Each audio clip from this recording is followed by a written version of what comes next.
and I'm a fourth year CJ major and a social work minor. I'm also a student assistant here at the URC and part of the social media committee. Hello, guys. I'm Cesar Salinas. I'm a second year mechanical engineer. I work at the Undocumented Resource Center as the outreach committee, so you guys will see me around campus once in a while. And welcome to our very first episode of the URC Hot Seat, a mini interview series with the student assistants at the URC. So first and foremost, how was Caesar as a kid? That's a good question, actually. M- Me as a kid, I would say I was a very troublemaker in a sense, like I always try annoy my teachers, so like the class went fast.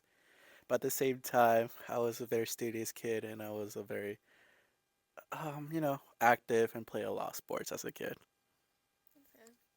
Okay. Where are you from? When did you immigrate? And do you have any memory of that event? So I'm from San Salvador, El Salvador, so I'm from Central America. Um, I immigrated when in 2013 in third grade. I was 8 years old, and then I do recall a little bit about moving to the United States. I remember like leaving my friends, which was like the saddest part about it. But most of the part, it was just leaving friends that I was sad about. Thank you for sharing. I can truly empathize with that. Um, okay. What inspired you to pursue higher education despite the challenges that many undocumented students often face? So my dad only completed his second year. He got his associate's degree as a mechanical engineer. So seeing him and my mom, the struggle they went through to like pursue higher education while having me was a big take on my uprising to higher education. I wanted to prove a lot of people wrong that even though like if you're undocumented, you could go to college. So that's why I believe that I want to prove people wrong that it's possible and then you could complete it without having a status. Thank you. Just as we were talking about challenges that undocumented students often face, were there any moments during college when you thought about giving up? And if so, what kept you going? So freshman year, actually, it was a very interesting moment over the summer. I was just applying to colleges, everything, and then one of the biggest issue that I faced was financially. Every single time I got a letter that I got accepted to a university, it was that, oh, you owe $70,000 for this year. And so that was a big issue regarding me and my family, because, a lot of families don't have $70,000. So then I did my research. I found out I couldn't apply to any federal loans, so that was a big issue that I faced. And so I was glad when I came here. That was the only campus that I met someone, Cynthia Torres, our coordinator, that she provided me and my family a way to apply to financial aid and be able to pay for it. So she's the reason why I'm still here, and then I don't know what I would have done without her. Shout out to Cynthia, the big boss. Looking back at your journey, what are you most proud of?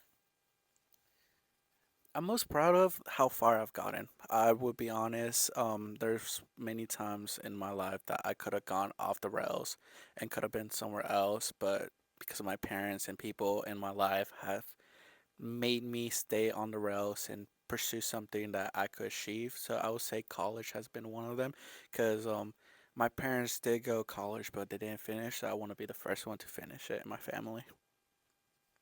Period. Okay, now we're gonna move on to our second segment, Instagram speed questions, where we asked our Instagram viewers to ask a few questions for our interview season.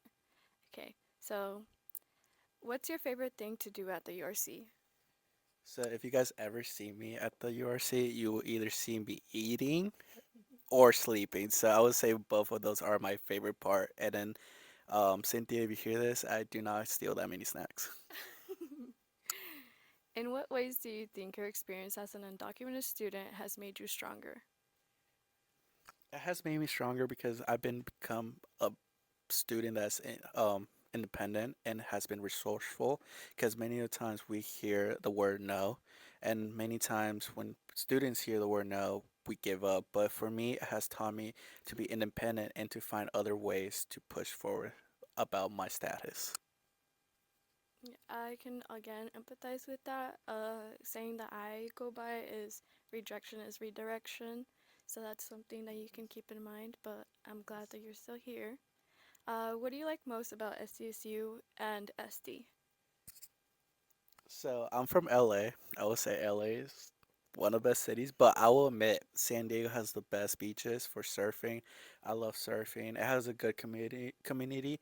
A lot of times when you go down Old Town San Diego or any place, you find a community that's strong. Everyone's very friendly here. I love it. San Diego, I when I graduate, I want to stay here and then see what happens from there. Okay. How has the URC supported you throughout your student career? The URC has helped me in many ways. Even when I'm sad or something has happened in my life, the URC has always been there. Everyone has been friendly. I consider this a family from far away from home. Anything that I had to go through, the URC has helped me financially or, emotionally. They direct you to a place. If the URC cannot help you, they direct you to a place they can. So the URC has helped me in many ways that if I did not find the URC, I wouldn't know what I would be doing right now. Last question. Do you have any pets? Yes, I do, and I like to show him off all the time. He's a Belgian Malinois. His name is Rocky. He's 4 years old, and then he's my emotional support animal. I love him. Every single time I go back home, I see him all the time, and he just, if I'm ever sad, he brings me back up, and I feel happy. So yes, I do have a dog. Okay. Lastly, is there any advice or words of affirmation that you would like to relay to other students who are also undocumented and maybe going through a lot of self-doubt and struggles? Yes, I would like to say that don't give up. Even though like we have been taught to, if we hear no, stop asking, I would say keep going. Find a community. A lot of times we do not find a community and we're trying to do everything by ourselves, which is not correct. I did that back in high school. I thought I was by myself. I didn't want to disclose my status. I felt like there was no community around me. So I would say for students, find your community, find someone that could help you. There's people out there that will support you, even though if they have a status or anything, people will support you, even though you are going through stuff. If anything, just talk to anyone, get help. Don't be afraid to ask for help. That's one of the biggest issues I've seen around campus. Many people don't want to ask for help, and then asking for help is the most important thing about being undocumented. Yeah, I would like to add to that because I feel like that's something I've struggled a lot speaking up and um, reaching out for help and trying to rewire that thought in my head that thought that giving up or asking for help meant that I was giving up. So I really like that you mentioned that. And well, yeah, thank you so much for being our first interviewee from the URC Hot Seat. Thank you guys. And well, yeah, stay tuned for next week's special guest.